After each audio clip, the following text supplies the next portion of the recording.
contractors upang masettle ang ilan sa mga obligasyon ng ating lungsod.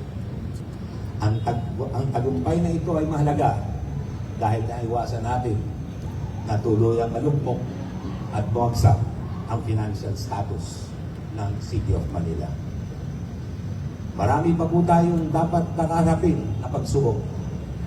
Kaya hiling ko lang muli na tayo ay magtulong-tulong. Gusto ko rin paalala ang nabanggit ko na nakaraan sapagkat bad weather noon sa loob nangyari ito. Problems are not roadblocks, but rather opportunities for growth and innovation. And that effective solutions are often require a change in perspective and sustained thinking. Huwag po tayong susuko at patuloy lang po tayo sa paghanap ng mga solusyon kapag tayo ay naharap sa kahit anong klaseng problema. At upang magbigay ng kanyang lingguhang mensahe, pinakikilala ko po sa inyo ang taong visionaryong leader, ang problem solver, ang nagdisenyo, may akda at utak sa likod ng Make Manila Great Again. Ang mahal natin lahat, Yorme Isko Moreno.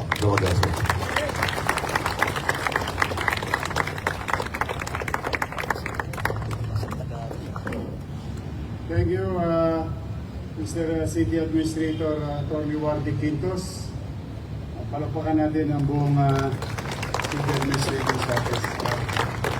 Sa lahat sa inyo, good morning. Good morning. Hi. Hello. Hello. Hi. Okay, isang linggo na naman tayo maglilingkod, ano? I would like to take this opportunity to thank the government of Singapore, especially the academic institution, openly accommodated our requests, and our requests were granted to learn things. And for the past 3 days, I'm very happy to report to you, to the people of Manila, like what we have done with the in-city vertical housing program sa lungsod. Nakita nga ni Mark Delpin. Tingnan mo yung disenyo ng pabahay nila sa disenyo ng pabahay natin. In fact, some of it, mas maganda pa yung atin. Pero kopya lang yun. Nangopya lang ako.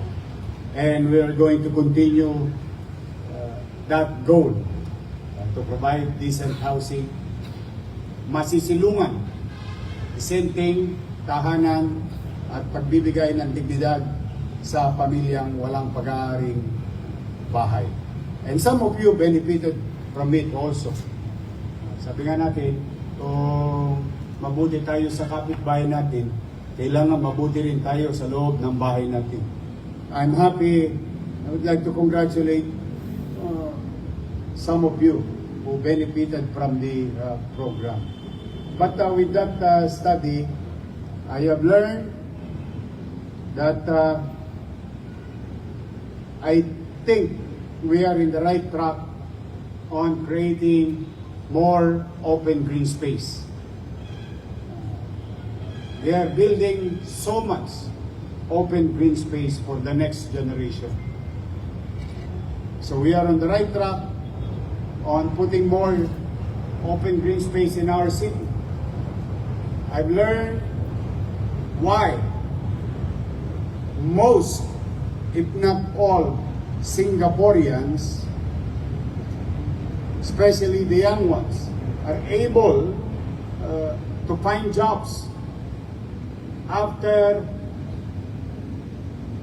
graduating in a polytechnic university like Republic Polytechnic. The educational program of the state of Singapore ay binabagayan yung demand ng kanyang komunidad. So, those are the things that we have learned, and I'm really amazed that they are ahead of its time. I think they are now preparing a 2050 program for food security, like lesson learned during the pandemic. And now they are adapting to this level. They are now into robotic food farming and food production, and utilizing AI as a source for being or creating efficient food production facility. These are the things that modern countries or fully developed countries are doing right now. But the good news is that it is not rocket science. Hindi ho yan going to Mars. It's highly duplicable, can be replicated, and can be done also somewhere in the world. Maybe in Manila. But for the meantime, we will continue to focus, and we will not dissuade our dreams and aspiration to deliver MBN, minimum basic needs, housing, education, healthcare, and jobs. Now, like what the city administrator is saying, in the coming days, there will be turbulent times for our city because we make changes, and changes that may other political colors will utilize. Mukhang hindi pa sila nakamumbon sa eleksyon. At mukhang pulutan na naman nila ako sa politika. Huwag na kayo umasa. Kayo na lang magpresidente. Total, makukulong din naman kayo pagkatapos eh. Naging habit na natin yan eh. I really don't care. With all honesty. I owe it to the people of Manila. This second week. I owe it to you. I will stay. I will stay if you allow me for the next 10 years of our lives.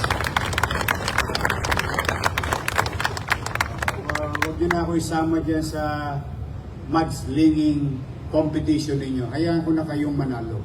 Pero someday, you're going to us. And you're gonna ask for our vote. The people of Manila will vote for those who fit in the office. We'll see, or the way we'll look at it.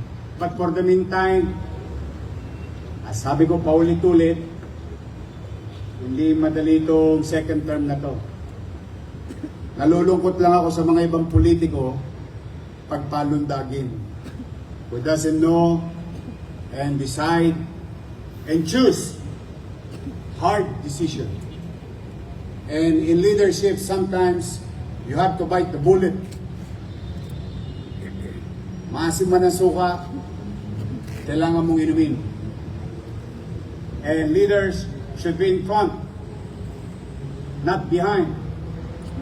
Leaders, the root word is lead.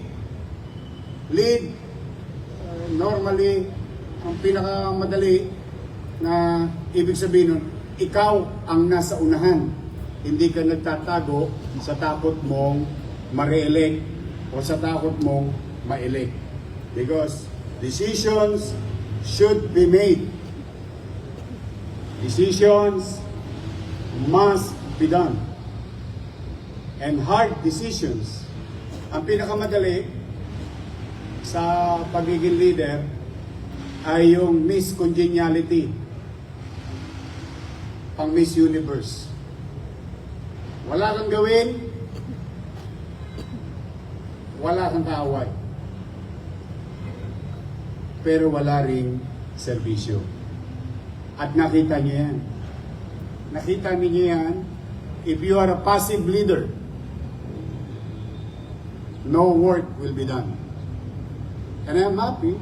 Kaya masaya ako pag nakikita ko kayo pagka Lunes sapagkat pasan kuman ng daigdig, gumagaang dala ng dahil sa inyo na mga kasamahan ko naglilingkod sa bayan. The city of 2 million people, nighttime, and the city of 3 million people, daytime. It's a challenging city. An old city. Diyan minsan natetest ang leadership ng mga halal ng bayan. Kaya sometimes you really have to make a decision. And this decision, in the long term, if I may borrow city administrator's statement, in the long term, the people of Manila will benefit from it. Sa umpisa, masakit sa kilikili. Masakit sa kasukasuhan ang paglalakbay. Ngunit, kung hindi mo titiisin ang sakit, hirap at pighati, hindi ka makararating sa gusto mong paroonan. Kaya sa inyo, mga kapwa ko lingkod bayan, ay paulit-ulit para akong sirang plaka, pero every Monday papalala ko to. I cannot do it alone. Serving the people efficiently, serving the people today, doing service today, and serving the people for tomorrow and their children ay nakaatang sa balikat nating lahat. While I am the mayor, but the mayor cannot just resolve alone all the problems. I need each and every one of you to do public service. So help me to be a better city of Manila na tinitingala kayo mismo. In fact, kahit sa kapitbahay ninyo, saan ka nagtatrabaho? Sa City Hall. Wow! Kayo'y tinitingala sapagkat, sabi nga, many are called, but few are chosen. You were the chosen one. You have now the opportunity to create change, to help. A few minutes ago, when you passed by here, I saw another 2 children. Dalawang bata na naman. Paul. Dalawang bata na naman. I don't know why they are coming to the city of Manila. There is 1,600 LGU. There are about 200 plus cities. Mas mayaman sa atin ang Quezon City. Mas mayaman sa atin ang Pasig. Mas mayaman sa atin ang Makati. Mas marami silang pera. Pero bakit ang mga pasyente sa atin tumatakbo? Mapapaisip kayo. Mapapaisip kayo. Wala na tayong pera, takbuhan pa tayo ng pasyente. Why? You know, the answer is because the city of Manila, no matter how hard it is, we will continue to help the people.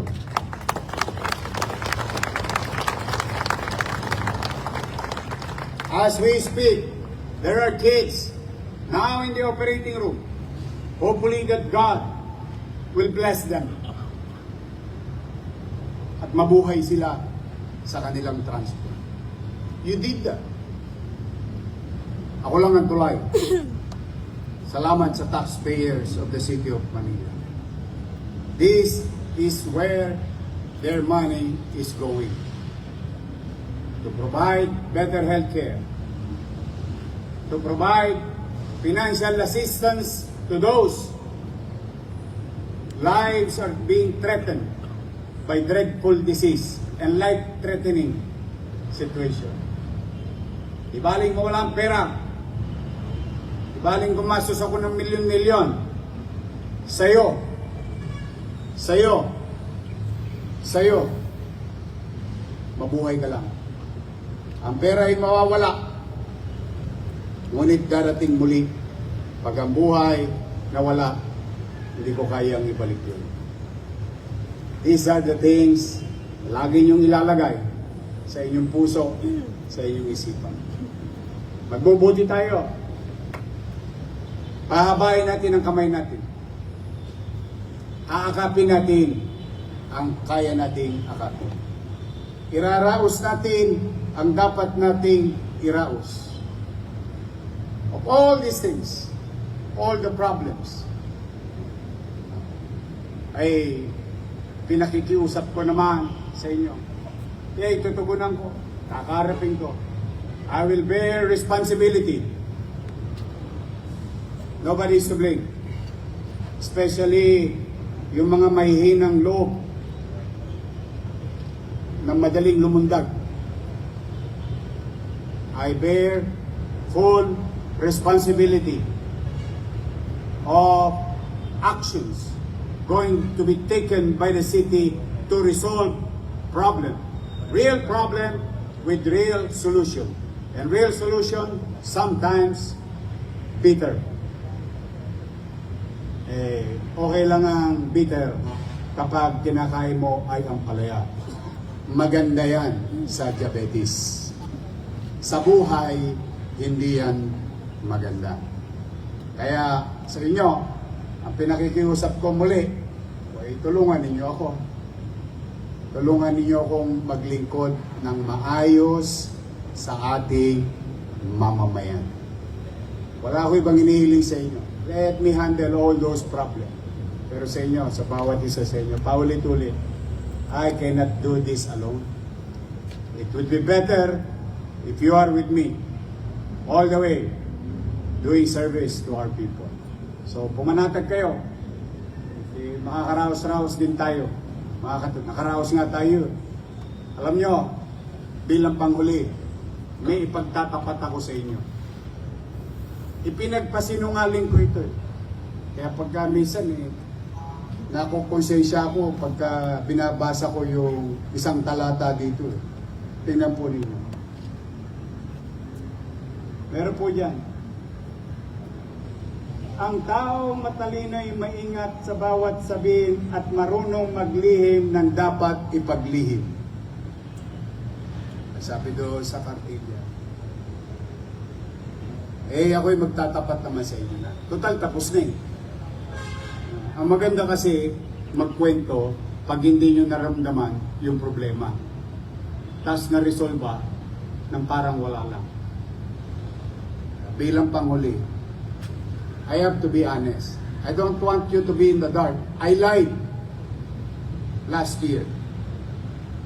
I lied and I call it white lies. Because these are the truth or truth situation that you don't want to tell because it's gonna create more chaotic atmosphere. Last year, we are in the brink of bankruptcy. Tanungin ninyo, may mga empleyado naman sa accounting dito, no? Accounting. Taas na kamay yung mga taga-accounting. Tanungin niyo, mga empleyado, dumadaan ng papel sa kanila. Treasurer. Ayan, tanungin niyo sila.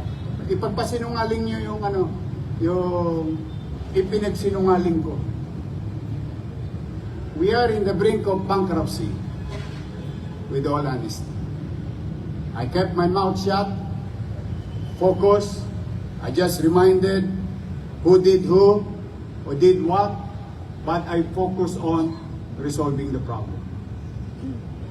That's the truth of the matter. We did not achieve bankruptcy. Just imagine kung na-bankrupt tayo noong 2025 because of being passive leader.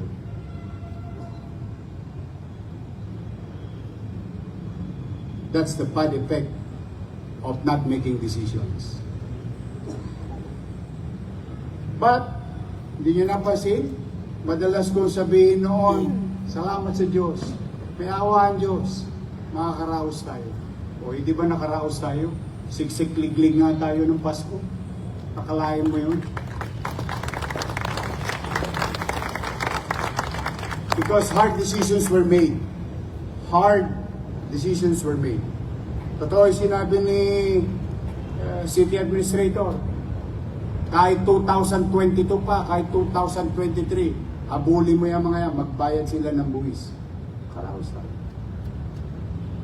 Walang nagutom sa Maynila.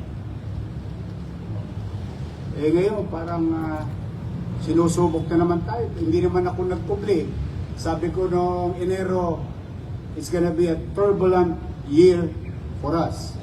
Because from ICU, nandun na tayo sa recovery room. That's the truth of the matter. And if we recover and spend efficiently for whatever we are going to collect, ay tingin ko naman na ako, I'm always hopeful. God will provide. Do your best and God will take care of the rest. So that's why that situation is over. The 2025 situation. Another year, another challenges. And I hope to some na hindi pa naka-move on sa politika. Uy, ayaw na sa inyo ng mga taga-Maynila. Huwag nyo na ipilit ang sarili nyo. Hindi mo ba kayo naka-move on? Ako naka-move on na nga, nakapagpatawad na nga ako. But anyway, talagang ganun yata. Basta tandaan ninyo. Tandaan nyo to. Itong mga halal ng bayan. Pag may babaril sa inyo, ako unang sasalo ng bala.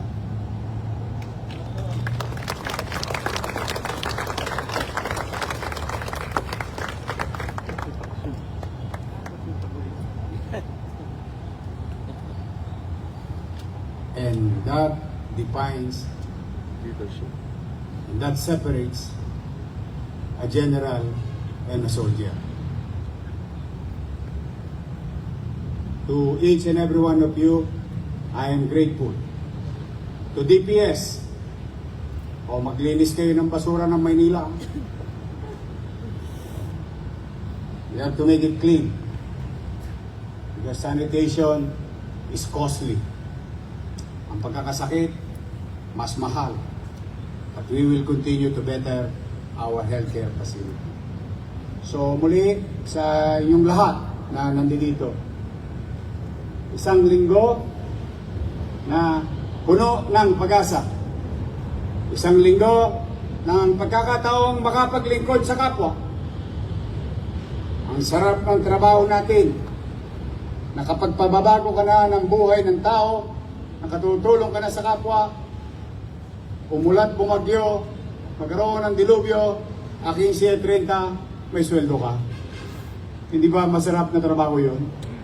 Kaya sa inyo, huwag niyong sayangin yung pagkakataon na kayo'y maging lingkod bayan. Hindi po halal lang ng bayan, ha? Ang naglilingkod sa bayan. Kayo, bawat bahagi, bawat isa sa inyo, in their own respective field of undertaking, may halaga kayo. May importansya kayo sa opisinang kinabibilangan ninyo. Always bear that in your heart and in your mind. You tell it to yourself, sabay-sabay, I have value to the city government of Manila. And I will do my best to be of service of our people, to our people. Amen. Magandang umaga. Mag-iingat kayo at pagpalain nawa kayo ng buong may kapal. Maraming salamat. Manila! God first. Thank you.